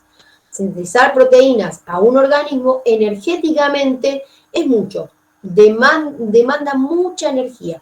Fíjense que una proteína promedio tiene 40.000 aminoácidos. Imagínense la cantidad de ATP que necesitamos. Por cada enlace peptídico, por cada aminoácido nuevo que se incorpora, gastamos 4 enlaces de alta energía. 2 en la activación, 2 en la elongación. ¿Sí? Bien. Vamos por el video. Tenemos entonces la molécula de ARN mensajero lista para ser traducida. Si esto sería en células eucariotas, acuérdense que sufrió todo un proceso de maduración. Ribosomas, lugar de síntesis de las proteínas. Acuérdense que están formadas por 2 subunidades, subunidad mayor, subunidad menor. Son diferentes los eucariotas de los procariotas y, como les decía, tiene 2 sitios de unión. Paro de nuevo. 2 sitios de unión al ARN de transferencia, el sitio A y el sitio B. Esto es un esquema del ARN de transferencia, ¿sí? Su región de anticodón, su aminoácido unido específicamente. Esta unión aminoácido-ARN de transferencia se realiza en la reacción de activación. La reacción de activación es una reacción catalizada por la aminoacil ARNT sintetasa que se realiza con gasto de energía. Se gastan 2 moléculas de ATP en la reacción de activación. El primer aminoácido que se une es la metionina. La metionina para células eucariotas, en células procariotas también es la metionina, nada más que está modificada y se denomina formilmetionina. Siempre, siempre, siempre el codón de inicio corresponde a este aminoácido. Bien. Se forma entonces este ARN de transferencia con el aminoácido unido que va a ir al sitio de síntesis. Codón de inicio. Subunidad menor. ¿Cómo se reconocen? Por el capuchón en células eucariotas. Bien, complementariedad de bases. Se unió el primer aminoácido, metionina o formilmetionina. Esta es la subunidad mayor. Fíjense en el esquema, si se llega a ver, se está uniendo al sitio A. El único ARN de transferencia que puede unirse directamente a este sitio, al sitio P, es este, el primero. Este es el complejo de iniciación. Esta es la etapa de iniciación de la traducción. ¿Sí? Aquí se inicia la traducción. Siguiente codón. Es reconocido por el ARN de transferencia, complementariedad de base, que porta el segundo aminoácido. Se forma el enlace peptídico, peptidiltransferasa. Se libera el ARN de transferencia. Cuando se queda sin aminoácido, el ARN de transferencia se libera. Se corre el ribosoma, translocación del ribosoma. Siguiente codón, reconocido por un nuevo ARN de transferencia. Se forma nuevamente la unión peptídica, sin gasto de energía en formación de esta unión peptídica, porque el aminoácido está activada. Acá es donde se gasta energía, en la translocación, en el movimiento del ribosoma, para poder tener este sitio libre. Llegamos a un codón de stop. La peptidiltransferasa lo que hace es hacer una reacción de hidrólisis, y como dice ahí, por factores de liberación, liberó la cadena polipeptídica, la proteína, con su estructura primaria, se liberan los ARN de transferencia, se liberan los ribosomas, listo para la próxima traducción. Sí o sí, esa proteína es inmadura, por así decirlo, para tener los mismos términos. Sí o sí necesitamos modificaciones posttraduccionales, porque la traducción lo que nos posibilita es obtener la estructura primaria. Y la estructura primaria es simplemente la estructura lineal de aminoácidos. ¿Qué aminoácidos va? No tiene funcionalidad la proteína. Las proteínas tienen funcionalidad a partir de su estructura secundaria en adelante. Por ejemplo, si yo voy a agregarle un cofactor, como es un metal, entonces vamos a modificar la estructura de la proteína. Y habíamos nombrado cofactores interactuando como proteínas, cuando hablamos de las enzimas. También le puedo agregar otros tipos de biomoléculas, lípidos, hidratos de carbono, o la adición de otros tipos de proteínas, como son las proteínas chaperonas. Todo esto son los que se llaman modificaciones posttraduccionales. Plegamientos, cortes, formación de puertes disulfuros, adición de grupos funcionales y prostéticos, adición de metales y adición de otras biomoléculas. Todas ellas posibilitan que las proteínas tengan funcionalidad, que tengan estructura secundaria en adelante. Sin las modificaciones posttraduccionales no hay proteínas funcionales, o sea que estas sí o sí tienen que ocurrir. Eucariotas y procariotas, obviamente. ¿Estamos? Bien. Vamos que queda una única cosa, que es la regulación. Acá dice, ¿cómo es la regulación génica en células procariotas? Y de hecho lo vemos así en el programa y en la descripción de las unidades temáticas. Y me parece que hay una pregunta en el cuestionario que lleva a esto, a la regulación génica. Lo que nosotros tratamos de que vean acá es cómo se regula la expresión de los genes, entendiendo a los genes como la información que se encuentra en el ADN y entendiendo a la expresión como la síntesis de proteínas. Entonces, si yo tengo información en el ADN y yo voy a ver cómo se expresa en proteínas, lo lógico sería pensar, bueno, entonces, esa información tiene 3 posibilidades de regulación, a nivel de la replicación, a nivel del ADN, a nivel de la traducción, ¿sí?, de la síntesis de proteínas, y a nivel de la transcripción. Nosotros nos centramos en la regulación de la transcripción. ¿Y por qué? Porque esto tiene mucho, mucho que ver con la forma que actúan las hormonas para modificar la concentración de enzimas. Las hormonas actúan regulando la transcripción. Las hormonas son aquellos mediadores químicos, aquellos compuestos que nos van a producir es llevar la información de un sitio a otro en un organismo multicelular, en los mamíferos. Entonces, nosotros tenemos que explicar cómo actúan estos compuestos. Su forma de actuar en relación a la modificación de la concentración de enzimas es a través de la regulación de la transcripción. Por eso, es regulación de la expresión génica, ¿sí? Regulación génica, véanlo como regulación de la expresión génica. Hay a los 3 niveles, de las vías metabólicas que nosotros vimos, son para las 3. Nosotros nos centramos solo en una, en la transcripción. Y más que nada en la transcripción relacionada a mecanismos de acción hormonal, o sea, hormonas eucariotas. Elizabeth, ¿para qué vemos las procariotas entonces?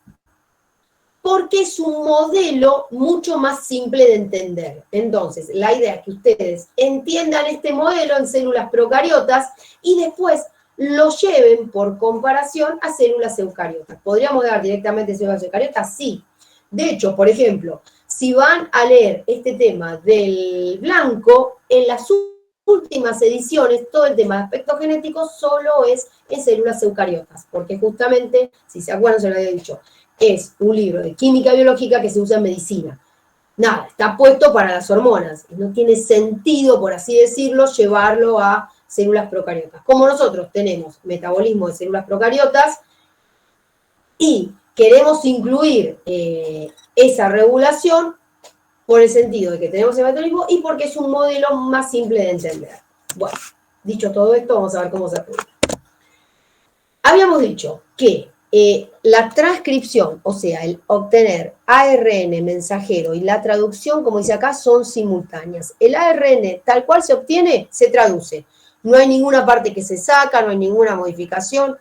Como está puesto en este esquema, en cuanto se obtiene, se le unen los ribosomas, esto es su unidad mayor y su unidad menor, un dibujito muy, muy esquemático, y se empieza directamente a sintetizar la proteína.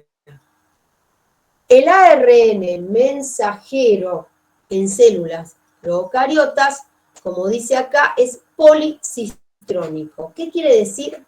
Que un único sitio promotor, que un único sitio de inicio de la transcripción me va a posibilitar tener información para distintas proteínas. ¿Y esto por qué ocurre? Perdón, porque me voy. Porque la transcripción y la traducción se hace por vías metabólicas, es decir, toda la información de determinada vía metabólica está junta, con lo cual yo lo transcribo, obtengo un ARN mensajero grande, por así decirlo, que tiene la información para todas las enzimas de determinada vía metabólica. Entonces, con eso es una cuestión de economía celular. A la bacteria, con regular únicamente un solo sitio promotor, regula toda la vía metabólica. En el caso de células eucariotas, no ocurre eso, vamos a tener información, un sitio promotor, una proteína, lo que se dice ARN mensajero monocistrónico. Bueno, ¿y cómo hacemos para regular este único sitio promotor? A través de unidades de transcripción, lo que se dice acá, llamadas operones. Como dijimos, se transcribe todo junto para determinada vía metabólica. Esa unidad de transcripción, eso todo lo que se transcribe junto, que está después de un único sitio promotor, se denomina operón. Hay 2 tipos de regulación. La regulación por inducción y la regulación por represión. El mismo nombre nos indica a qué va cada cosa. En la inducción lo que va a pasar es que se va a inducir, van a sintetizarse esas enzimas, mientras que en la represión, al contrario, se va a reprimir la síntesis. Y sigo ahogada, la pucha. Esto porque me entusiasma. Bien, vamos a ver cómo es esto. Esquema muy, muy simple de cómo sería esta unidad de transcripción, este operón. Vemos dos ejemplos, hay un montón, nosotros nos centramos en estos dos ejemplos porque son muy representativos de los dos modelos diferentes, del modelo de regulación por inducción y del modelo de regulación por represión. El operón lactosa es el ejemplo para explicar la regulación por inducción. Esto que está acá es una porción de la molécula de ADN. Unidad de transcripción referida al metabolismo de este compuesto, al metabolismo de lactosa. La lactosa va a ser aprovechada por las bacterias como un nutriente, ¿sí? Lo desdobla, obtiene glucosa y galactosa, listo, lo metaboliza por glucólisis para obtener energía. Piensen que la síntesis de las enzimas para degradar lactosa, como vimos hace 2 segundos, gasta un montón de energía. Las bacterias no son derrochadoras de energía, hacen glucólisis nada más para tener energía, con lo cual no pueden andar sintetizando enzimas porque sí. ¿Qué es lo que va a ocurrir? La síntesis de estas enzimas va a estar habitualmente detenida, no tiene sentido que yo las transcriba para que se traduzcan, porque acuérdense, si yo las transcribo, inmediatamente se traducen, o sea que si obtengo el ARN mensajero, listo. Ya voy a obtener estas enzimas. ¿Tiene sentido si no hay lactosa en el medio donde está la bacteria? No, no tiene sentido. Esta es la regulación que ocurre entonces en el caso de este operón, el operón lactosa. Les cuento un poquito cuáles serían todas las partes del operón. Este es el sitio de inicio de esta unidad de transcripción, el sitio promotor, sitio de inicio de la transcripción. A continuación, en la cadena de ADN, o inclusive en el mismo lugar se encuentra este otro sitio. Es el sitio operador, el cual es el que va a ser encargado de la regulación. Y a continuación, después, está la información que se va a transcribir y a traducir, lo que se denominan genes estructurales, genes que contienen la información para obtener proteínas funcionales. En este caso van a ser proteínas encargadas de degradar la lactosa. Entonces, si la ARN polimerasa, como está ejemplificada acá, se uniera directamente al sitio promotor, esto se transcribe, siempre voy a obtener enzimas que degraden la lactosa. ¿Tiene sentido que ocurra eso habitualmente? Y no, no tiene sentido. Entonces, ¿qué es lo que pasa? El mecanismo de regulación. La ARN polimerasa va a encontrar esta información, va a transcribir este pedacito de información que está por fuera de esta unidad de transcripción, por fuera del operón, y esto se va a traducir en una proteína que se denomina proteína represora. La proteína represora tiene la capacidad de unirse al sitio operador. Cuando está unido al sitio operador, este sitio del ADN está ocupado por una proteína. La ARN polimerasa entonces no lo reconoce, no lo ve, no se une al sitio promotor, no ocurre la transcripción. ¿Qué es lo que pasa cuando cambia esa situación? Y aparece lactosa en el medio. La bacteria entonces va a cambiar su metabolismo y va a activar la transcripción de estos genes.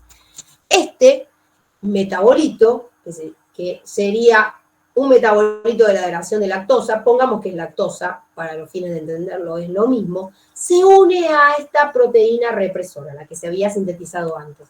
La cambia. Le cambia la conformación. Acuérdense que cualquier cosa que cambie la estructura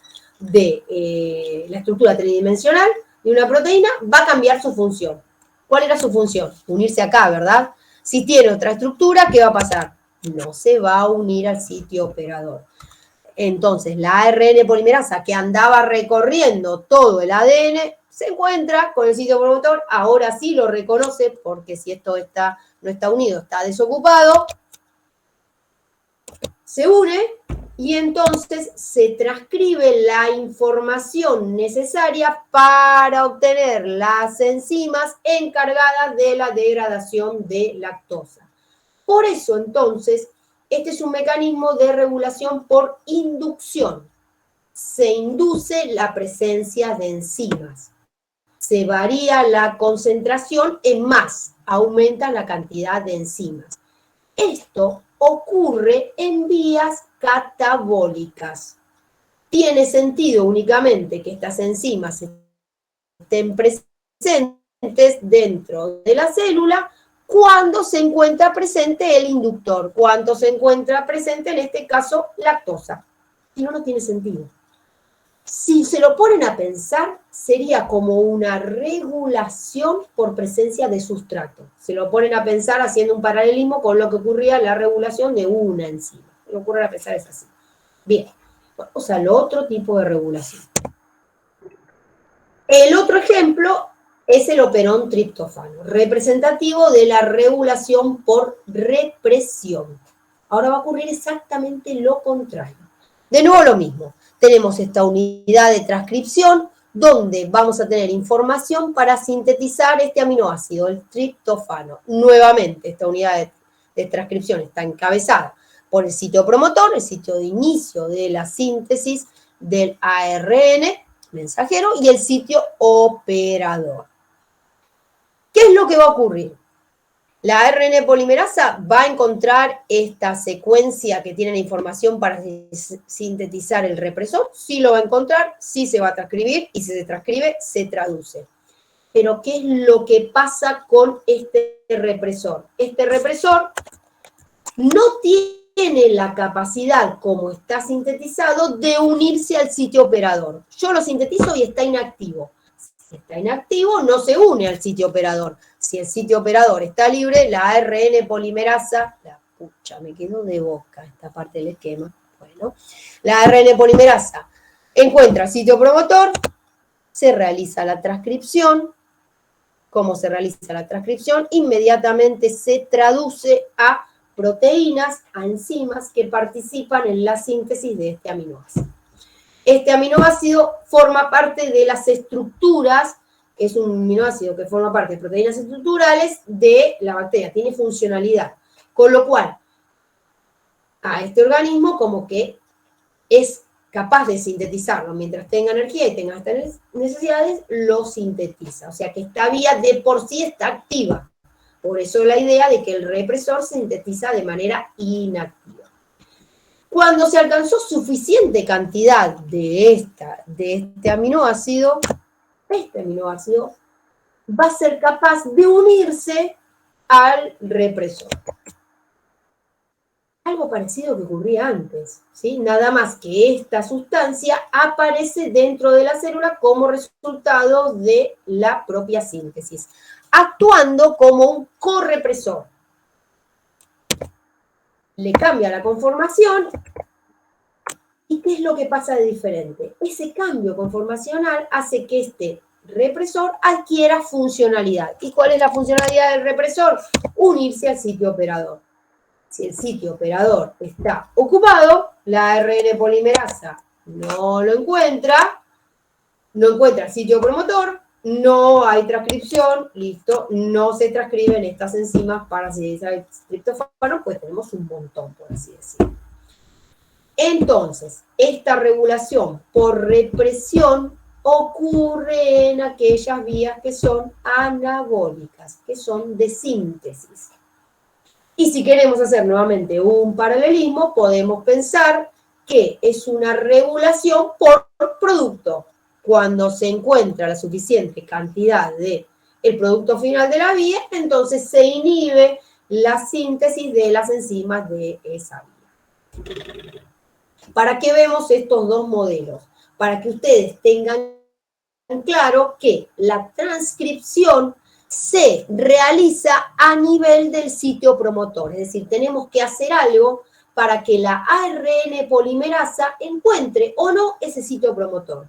Si le facilitamos la tarea, entonces va a haber transcripción. Si hacemos algo que la ARN polimerasa hace que no lo encuentre el sitio promotor, entonces no hay transcripción.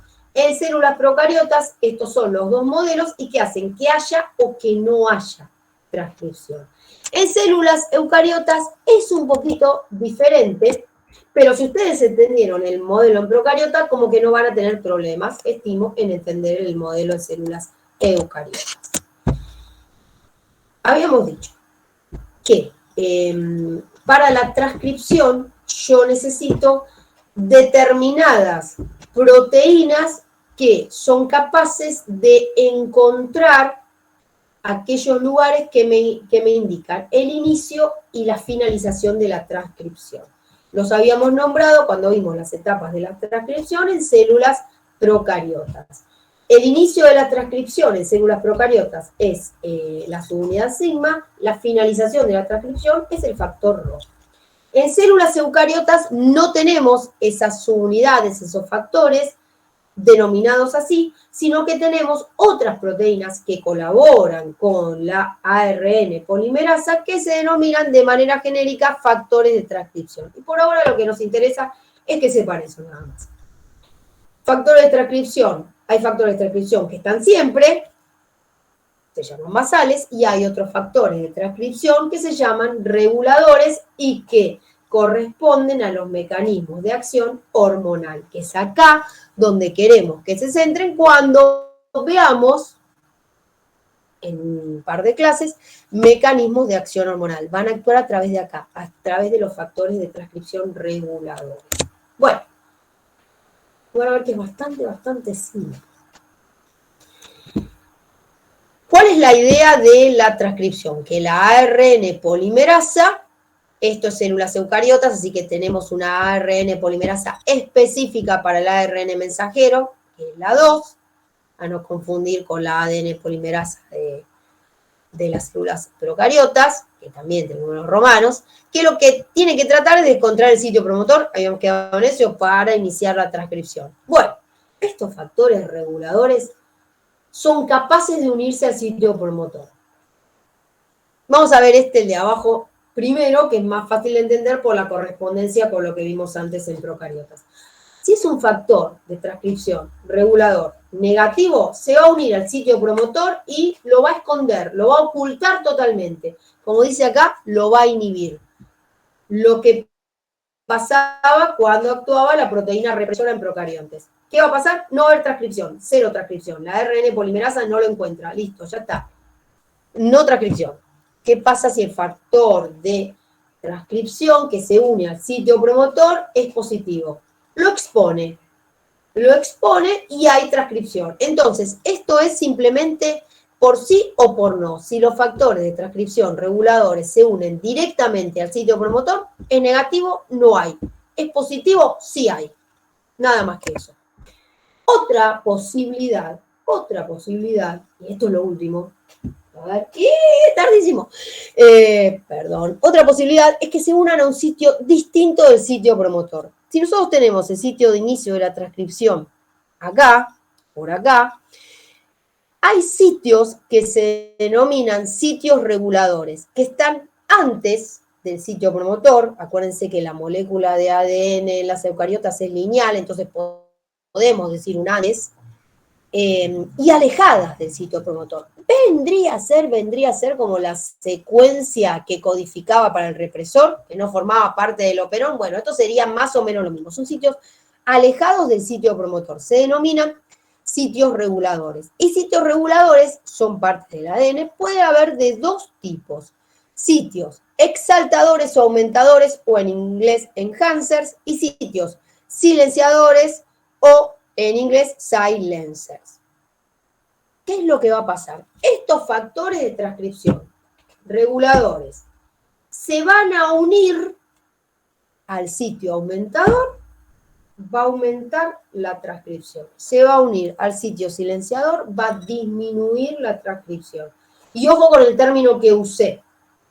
Antes había dicho positivo sí, negativo no. En este caso yo hablé de aumento y disminución. ¿Qué es lo que hace cuando se une a un sitio exaltador, lo que hace es plegar la molécula de ADN, hacerla como el recorrido, hacerlo más pequeño. Porque piensen, ustedes, la ARN polimerasa empieza por un extremo, recorre hasta encontrar el sitio promotor. ¿Qué pasa si esta distancia yo la hago más pequeña? Yo acerco esta parte del ADN acá. Va a tardar menos tiempo en encontrar el sitio promotor. Cambia la conformación del ADN para aumentar la velocidad de la transcripción. Aumenta la cantidad de transcriptos. En definitiva, va a aumentar la cantidad de proteína. Lo contrario ocurre si se une al sitio silenciador. Está puesto acá muy burdamente, se estira la molécula, por así decirlo, se hace más largo el recorrido, se oculta de alguna manera el sitio promotor, pero todavía es visible, ¿sí? Hay transcripción, pero mucho menor. Disminuye la velocidad de la transcripción, disminuye la tasa de transcripción. Bien, basta, listo. Terminamos. Voy a dejar de compartir. ¿Ah? ¿Por qué? Ahora sí. Muy larga esta clase, muchos conceptos muy nuevos. ¿De dónde leer esto? Si lo van a leer del blanco, tengan la precaución que las ediciones, las que están disponibles, está solo la parte de eucariotas, ¿sí? Si lo van a leer en Ehringer, creo que son como 4 capítulos. Mi consejo es que vayan a ver el proceso en sí de un libro de biología.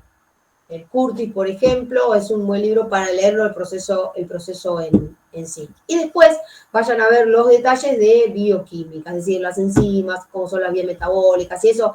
Háganse esquemas, son 3 vías metabólicas, enzimas, sustratos, productos, ¿sí? Traten de no complicarse porque es verdad que es un tema muy complicado. Se une transcripción y traducción con el tema que vemos a continuación, que es mecanismos de regulación de las hormonas. ¿Correcto?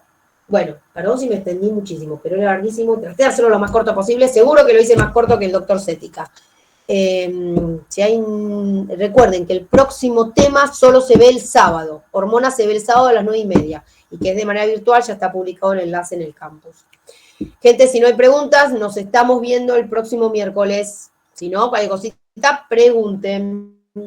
Hasta luego. De nada, Lourdes. Hasta luego. Buenas noches.